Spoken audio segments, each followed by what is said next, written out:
What is going on, guys? It's Kevin back again with a quick video. Now today we're here at the lot, of course, as you can see. First things first, I got the rest of the parts on the Lexus IS 300 Sport Cross, so I'm going to start working and putting that back together in the next couple days. I was doing some measurements over here on Susan, and yes, this car from now on will be known as Susan. It is reliable, sounds good, but you wouldn't want to look at it every day. Other than that, we are getting back onto the Civic here, the channel car.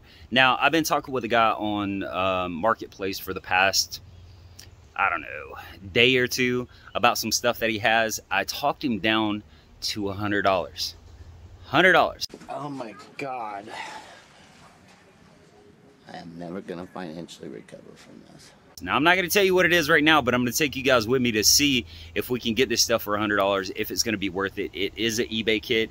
I'll put up a little screenshot of what it is. It has a little bit of extra stuff coming with it. So let's go and see what we can get for $100. Yeah, I figure $100 for this stuff is pretty... Yeah, you know, if I would have looked on Marketplace before I said yes to the trade, because after I looked this morning... Oh, you found this on Marketplace? No. Oh. I was trying to get a price on how much they sell for. Mm-hmm. I didn't even think about Marketplace. I was looking at brand new prices. All right, so let's go through the parts list of what we got. Like I said, all of this was $100. This kit roughly goes for about $600. It goes for about $400 without the manifold. But let's go through and see what we have. And there is something that doesn't come with this kit that is a little special.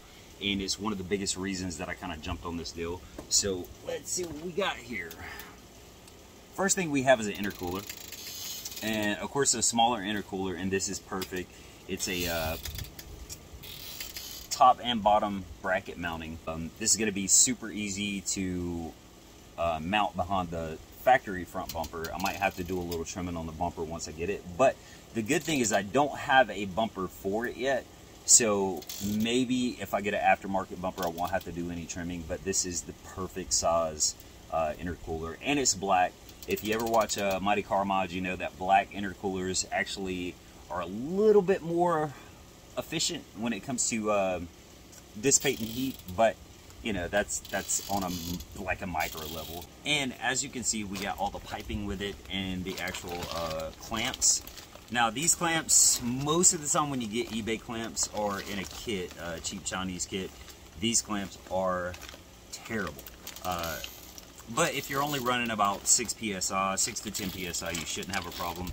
Now the only issue that you will have, and I'll show you once I go to install it, is these are universal piping kits. So if I have to cut this pipe right here, it's not gonna have the bead on it. So what I do is I have a pair of vice grips that actually make a bead so it won't slip off. So if you don't have this bead here and you put the hose on it and the clamp on it, under pressure it's gonna slip off. Like I said, we're not running a whole bunch of PSI on this car, so I don't see it being an issue. But once I install it, I'll show you guys how to make that bead once you cut it. It's very important because you don't want your piping blowing off, you know, every time you drive the car. So we got the whole piping kit, of course, like I said, universal, so we're gonna have to cut it up, make sure that it fits properly, and then figure out a really good way to mount all of this piping so that it's just not like they're cluttered up and looking like crap. And here's one thing that doesn't normally come with the kit itself. It's gonna be the sandwich plate for the oil filter. Now what this does is it goes between your engine block and the oil filter screws onto here, but it gives you an outlet so that you have pressurized oil that you feed to the turbo. So this is where you're going to get your oil feed. Like I said, this usually does not come with the kit. Sometimes it does, sometimes it doesn't, but it's definitely a good thing to have. So yeah, that was a good little addition to it, but let's see what else we have. Now, speaking of the oil drain, it does have, now this little thing here, this is going to go to the turbo. Now, I'll show you that in a second. You have your turbo feed line. This is your high pressure oil feed line. Okay, so the next thing we have here is going to be this little piece of crap. This is a fuel pressure regulator. Now, I don't trust these. Definitely don't trust these coming from a cheap-ass eBay turbo kit. Because they're very important. They will let you build more pressure or lower the pressure of your fuel system. Now, the thing with these are they're very inaccurate. And one thing you do not want to have, the worst thing that you can have in a turbo car is detonation. That means you're running lean and the engine is basically not doing what you want it to do. So if you get into boost and you're not getting enough fuel, that could lead to, you know, bending your rods, burning out piston rings, things like that. So I just don't trust it, and I'm probably not going to use this or integrate it into the system whatsoever. So this might just go into a bin for a stock car. Now, using it on a stock vehicle that doesn't have a turbo or anything like that, yeah, it could be useful. But under boost, I definitely wouldn't trust it. So we're not going to be using that. Right, and the next thing up is going to be this little thing here. Now, on every turbo car that I've ever built, I do not use the eBay wastegate. A wastegate is one of the most important things that you need in a turbo system. Now, what this does is regulate how much boost you have in your going into your engine. So, if this is faulty and you're going down raising hell and you're you know, knee in on your throttle, and this doesn't work properly, you can overboost and just completely destroy the internals on your engine. So these things I don't trust. Now, for this car and for the videos, I am going to use this. I'm going to put it on there and I'm going to see how reliable this thing will be. But of course, getting into boost for the first couple drives, I'm going to keep my eye on it and make sure that it's doing what it's supposed to. Now, of course, you get all the fittings. Now, I believe this is a, I'm not sure how many millimeter this is right here. I'll have to look it up, but it's a pretty big diameter wastegate for, you know, 6 psi or 10 psi, whatever we're going to be running on this thing. So this is going to be more than enough. Next thing we have here is going to be your turbo manifold. Now, this is a cast manifold, and these do have a tendency to crack because, of course, when they're on your engine and the turbo and everything's on them, they'll heat up, they'll cool down, they'll heat up. And with the weight of the turbo setting on this thing, they have a tendency to crack because the casting is not very good. Now, let me show you right here. Of course, this is the top side of it. This is where this goes, on the very top of this. So we have all the parts that actually connect it to the motor. Like I said, there are a few little things that we need to get. This is a T3 flange. I do have the gasket. Now, that's one thing. A lot of the gaskets didn't come with it, like the gasket here, but I can actually buy a gasket for next to nothing. The gasket here is kind of important. That it comes with it, so I can just go ahead and mount it instead of having to order one and having to wait for it to come in. So this is T3 flange, and of course this is for the D16Y7, D16Y8, and the D15. So all the D series motors, this will actually mount onto, and that's the good thing about Hondas. A lot of the parts are interchangeable, whether it's a 92 or whether it's a 99. You can put pretty much the same parts on there when it comes to aftermarket parts. So that's the reason there's a huge aftermarket following on Hondas, because of that reason. So let's get on to the next thing. All right, so the next thing is going to be the business. This right here is our turbocharger. Now, of course, this is a cheap eBay turbocharger. It is a 63, it's an AR63 on this side. Now, this is a very, very small exhaust housing, and that's what we need. We're probably going to get boost right at about 3,000 RPM with this housing, which is good. This side over here, I'm not really sure what side it is. I'll have to take a look at it, but as for, you know, 1.6 liter single overhead cam, I believe this turbo is about what we need to run about anywhere from 6 to 12 pounds. And one of the reasons I got this thing so cheap is because of this downpipe.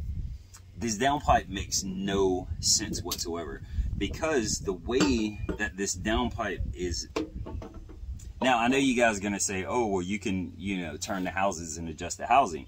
Well, you can't adjust the mounts on the back of this. And the way that they have this thing mounted for the downpipe, and you can see it only goes on there one way.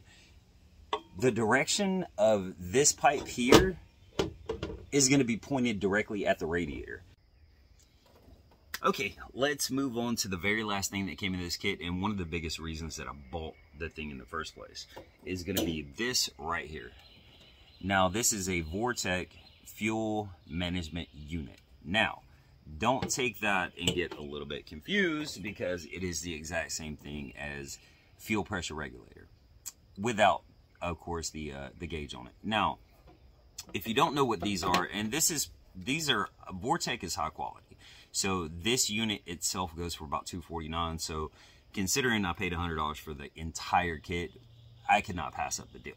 But if you don't know how the fuel pressure regulator works, or fuel management unit works, it basically restricts the gas that is going back to your fuel tank. So you're going to have this coming off the rail. This is going to be after the injectors. So you're going to have this coming off the rail. It's going to go through this. It's going to go through a diaphragm, and then it's going to, this one here is going to go back to your gas tank, your return line. This up here is going to be an air intake. So this is going to go to your manifold. When you start getting in boost, when you have a turbo on it and start getting in boost, this pushes the diaphragm, and this is going to restrict how much gas is going back to the fuel tank. So it's going to put more pressure on the injectors, which is going to give you more fuel. Now, I wouldn't recommend running one of these without some type of you know, gauge, so you can gauge about how much you have in there. So what I'm going to do is probably run both of these in unison. I'm going to open this one up completely so there's no restriction whatsoever, and have the motor run off of this and just gauge how much it is. Now, usually the Vortec units are 12-to-1 stock, so we'll just have to check that and make sure that it's accurate, that the diaphragm is not busted or anything like that. But it's a super good deal that, you know, this came with the kit. So this is going to add a bit of reliability when it comes to having some sort of fuel pressure regulator, I don't even want to say fuel management system, because it's not. For the fuel management system, more than likely somebody asked me about it on one of the other videos, is I'm going to do a piggyback unit, probably a Apexi Super AFC or something like that. So I'm going to have to find one of those, see if I can find one on eBay, see if I can find one on Marketplace. But yeah, that's pretty much what I got in the kit. Alright guys, that is pretty much everything I got in this kit. Now, if we consider, there are a few things missing. If you didn't notice, there is no blow-off valve, there's no, or BOV, however you want to call it. There's not one of those. Now, I am going to get one off of eBay or Amazon, and now you can get them anywhere from like 15 bucks all the way up to like 40 bucks for the cheaper ones, right? But we don't want to go with the like just plastic wish stuff, so I'm probably going to get one for about 35-40 bucks. See how it sounds, because we want to make all that beautiful turbo noise, right? But this is a good foundation to start. You know, after we get this stuff in there, after we get it set up, we are going to go with a fuel management, but we're going to go with a piggyback. We're trying to keep this build as cheap as possible. We're going to try to do it cheap, reliable, and see how far we can push it until we actually eventually wind up breaking something, because that's going to happen. And I'm kind of looking forward to that, to see what we can push the D16 to, or how much boost we can push it to. Now, I'm going to bolt this on, as you'll see over the upcoming videos. We're going to keep it out about anywhere from 6 to 10 PSI. We are going to have to eventually upgrade and put like a wideband, upgrade the injectors, upgrade the fuel system when it comes to the fuel pump, stuff like that. But first things first, let's put all this stuff on there, see how it sounds, see how it runs, and then we'll go from there. That is the video, and I look forward to you guys being here with me through every step of the way, and I'll talk to you later.